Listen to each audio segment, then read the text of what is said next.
안녕하세요. 일러스트레이터 김나나입니다. 오늘은 지난번에 말씀드렸던 제 새 다이어리를 자랑할 거예요. 11월부터 사서 쓰려고 한 달을 기다렸어요. 다이어리랑 체크리스트 자랑도 하고 신년계획도 세워보려고요. 여기는 저희 집 식탁인데 조금 더럽죠. 유리가 없는 게 예뻐서 나무 그대로 놓고 막 사용했더니 여기저기 성한 부분이 없는 식탁이 되었습니다. 막 긁힌 자국 있고. 아무튼 2022년이 진짜 한 달도 남지 않았네요. 먼저 얘는 제가 23년에 사용할 다이어리입니다. 표지가 예쁜데 벌써 더러워졌어요. 저희 집 금곰돌 모래 때문에. 아무튼 이렇게 하드커버고 표지만큼이나 내지 구성이 심플하고 좋아요. 맨 앞에는 23년, 24년 달력이 작게 인쇄되어 있고요. 다음 페이지는 연간계획표를 한눈에 볼 수 있는 표가 있어요. 그리고 이렇게 월별 스케줄이랑 그달에 해야 되는 중요한 일들을 기록할 수 있는 칸이 따로 있습니다. 뒷부분에는 주별로 그날의 감상이나 일기 등을 간단하게 기록할 수 있고요. 구성이 심플하죠. 원래 제가 이것저것 다이어리를 써보았는데 심플한 게 최고더라고요. 다이어리 자랑은 여기까지 하고 제가 오늘 계획 세우기를 올리려고 하는데 그 전에 제가 스케줄 관리할 때 사용하는 체크리스트랑 메모북을 보여드리려고요. 메모북은 시간별로 나와 있어서 각 시간마다 몇 시부터 몇 시까지 뭘 하면 좋을지 크게 계획을 짜기가 좋아요. 그리고 또 얘는 3일 단위로 체크리스트를 쓰고 또 몇 % 완료했는지 기록할 수 있게 되어 있는 체크북입니다. 얘도 제가 지금 잘 사용하고 있어요. 약간 작심삼일. 그리고 사실은 제가 체크리스트도 이것저것 다 사용해봤는데 제가 쓰기에는 얘가 제일 좋아요.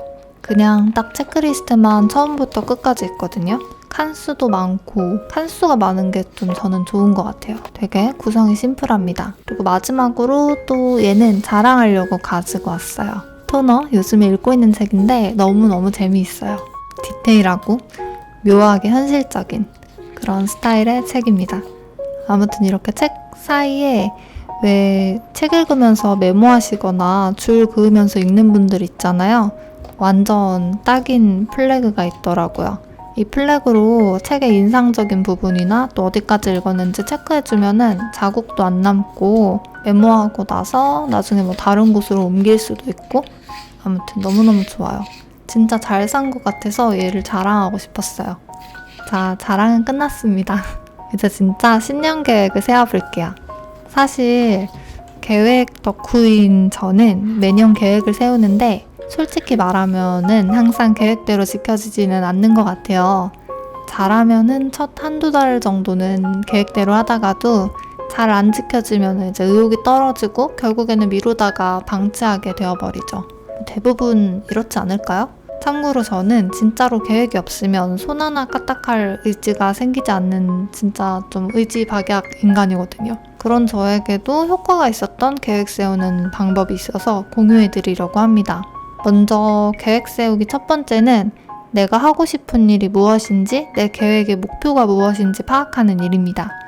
당연한 말이라고 하실 수도 있겠지만 목표는 구체적이고 선명할수록 좋아요. 그런데 사실은 이제 구체적으로 어떻게 계획을 세워야 할지 또 실천을 어떻게 해야 할지 정하는 게 어렵잖아요.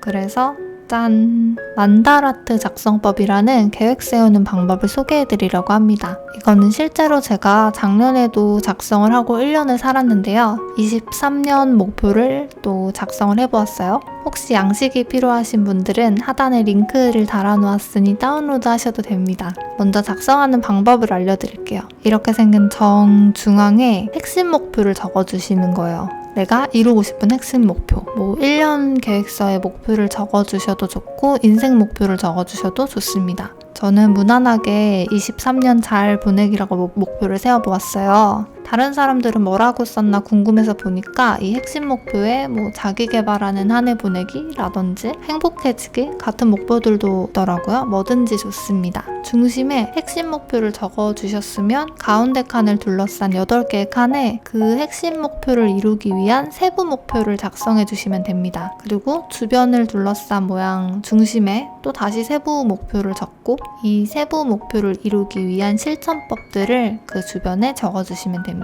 이 실천법들은 구체적이면서도 내가 할 수 있는 일들이어야 합니다. 근데 되게 사소해도 상관없어요. 어떤가요? 목표가 한눈에 보이고 또 그걸 이루기 위해서 해야 할 일들이 한눈에 정리되었죠. 이제 중요한 두 번째 방법은 체크리스트 작성하기인데요. 만다라트랑 원리는 비슷한 것 같아요. 체크리스트 같은 경우는 이제 어떤 해야 할 일이 있으면 그 할 일에 대한 순서들을 아주 잘게 쪼개서 체크리스트를 만드는 거예요. 뭐 매일매일 쓰는 체크리스트도 있지만 예를 들어서 저 같은 경우에는 올해에 독서하기라는 목표를 세웠거든요.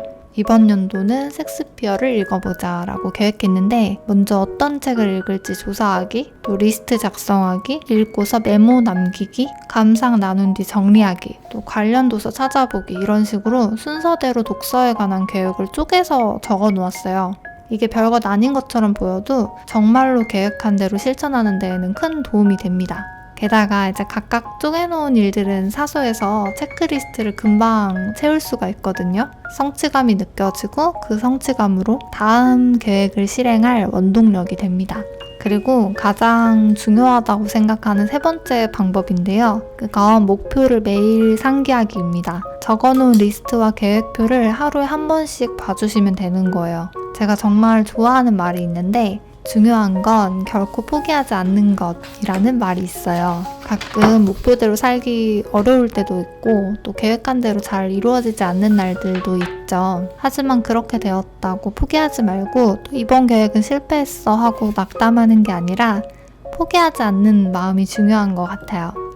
그러면 여러분 다음에 보아요. 안녕.